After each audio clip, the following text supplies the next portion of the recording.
Почти 40 тысяч заявлений за год. Арбитражный суд, можно сказать, в тренде у татарстанцев. Для примера, если еще в 2016-м один судья в месяц рассматривал 69 дел, то сейчас это больше сотни.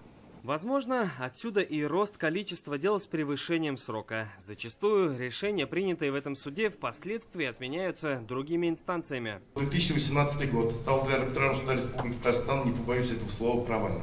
Количество судебных актов, отмененных судом апелляционной инстанции в 2018 году, увеличилось по сравнению с 2017 годом на 348 единиц или 53%.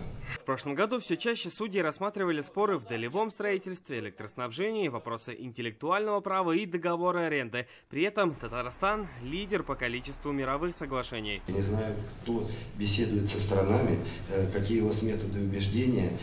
Либо вы их применяете физическую силу, либо имеете талант убеждения, но вы действительно по этому показателю по округу имеете лучшие цифры. Больше стало и дел о банкротстве физических лиц. Президент отметил, главное не списание долгов, а вернуть платежеспособность. Не секрет, что зачастую банкротство нужно гражданам и организациям только для списания долгов.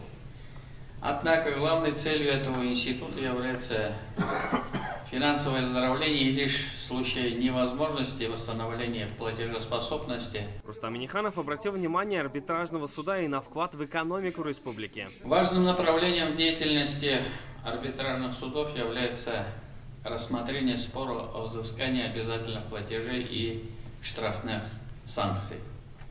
На 1 января текущего года задолженность по налогам в консолидированный бюджет республики составила 9 миллиардов рублей. Это сравнимо с годовым бюджетом набережных Челнов за 2019 год. Так что дел в этом году у арбитражного суда меньше не станет. Однозначно прибавятся налоговые дела.